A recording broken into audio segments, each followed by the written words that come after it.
So, you wish someone would show you all the professional ways to get rid of triangle topology? Not a problem. So today I will show you every trick that I use to fix awkward topology at work. Also, this goes without saying, but the examples in this video are obviously quick fixes for when you don't have time to completely redo the entire model with proper topology from the ground up. In a perfect world, your topology should always look like this. But alas, you don't always get what you want. Some of these solutions do give you 6 poles, but usually if you're baking the shadows from high poly to low poly, it doesn't really matter. You're going to want to start off by going to Preferences, Add-ons, and making sure that the Loop Tools is enabled. If you're in Blender 5.0 though, it won't be under Add-ons. You will have to go to Extensions, Allow Online Access, Install, and then it should show up under Add-ons. Next, you should know the tools that we use for these situations, which are the Knife Tool, which cuts new points into faces and edges, Loop Cuts, which creates an edge loop until it hits awkward geometry, Right-click and Subdivide, which will create new points between the two you selected, and Merge at Center, which combines 2 points towards the middle of each other, and Merge Last, which moves the first point to the exact same location as the last one you clicked. Okay, so if you have a triangle on the far corner of your mesh, the easiest way to fix it is to cut an edge loop and add one more edge to make a square. This also works if you have an entire triangle edge loop, and so if you see something like this, you can fix it like this.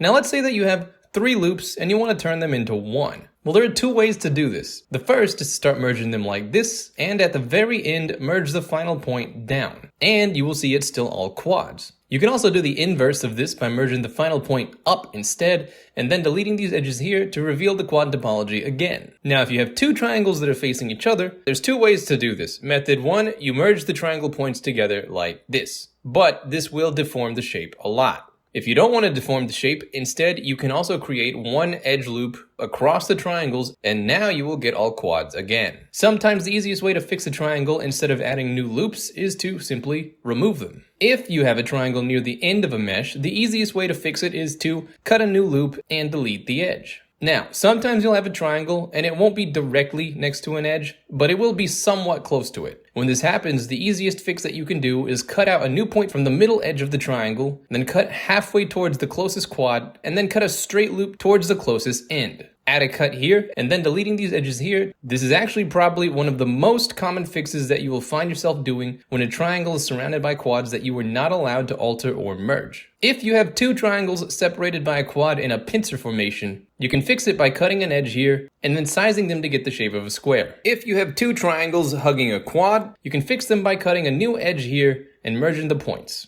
And if you have 2 triangles at different elevation, you can cut the geometry like this and then delete the old edges to get all quads. Now let's say you have a 6-point N-Gon that's giving you trouble. To fix this, just use the Knife Tool and cut the topology out like this. Next, if you have 2 5-point N-Gons next to each other, separated by quads, you can fix this by merging these 2 points and then merging these 2 points. Now, sometimes you'll have a 5-point N-Gon next to a triangle. In this situation, there's 2 ways to fix this. The first is to merge these 2 points here, but sometimes that will break the shape of the mesh. If you want to avoid breaking that shape though, you can alternatively use the Knife Tool to cut a formation like this, remove the old edges, and now we have all quads. If you are splicing 2 separate objects together, you're going to run into a problem where they don't really share the same amount of edge loops. When this happens, just find 2 areas that are broken, cut a pattern like this to connect them, and then merge the points to a new pattern. Now, something that you will find yourself needing more than you think is creating round shapes from square ones. So anytime you need to create a circle from a square, you can select the points that you want to use, right-click, Loop Tools, Circle, and now we have a perfect circle shape that we can extrude out. The other method you can do is if you have clean quad topology, you can cut diagonals and then click the middle point and hit Ctrl-Shift-B to bevel a circle from the middle. Right-click, Loop Tools, Circle, and you can just extrude, crease, subdivide, whatever. Next, with the Loop Tools enabled, anytime you have a line of ugly, uneven points and you want to smooth them out, select all of them, Loop Tools, and relax. If you want them all to be exactly equally apart, you can go to Loop Tools and hit Space. And now they are all the same distance apart. If you want all the points to be the exact same height,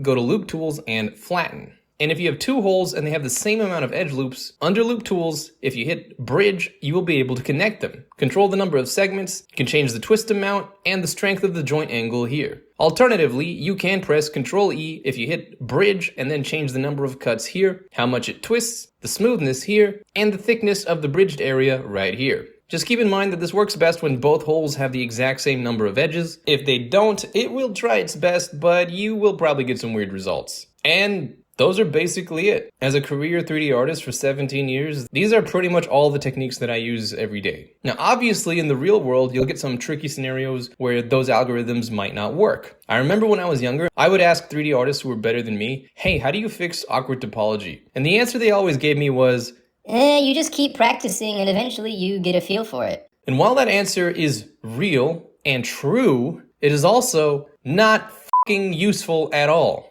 So for this video, I sat down and I thought about it. What is my actual thought process when I find stupid topology that needs to be fixed? And after thinking about it consciously for a few hours, I actually figured out exactly what my mental thought process is, and so I will share it with you now. None of this, oh, you just feel it bullshit. Real, actual, step-by-step, simple things that you can do that actually work. First, I look for the closest escape route. Your escape route is wherever the model ends. This is why mirror modifier workflow is so useful, because it always gives you an escape route in the middle of the object that you can cut triangles out from. Now, sometimes the escape route is farther away, and that's fine. It just means that you'll be cutting some longer loops to fix your problems. Now, sometimes the geometry is complicated and there are no escape routes. And when this happens, you need to start looking for other triangles that need to be fixed. Remember, two triangles always make a square. So anytime you have two triangles that are vaguely close to each other, you can actually use them to fix each other.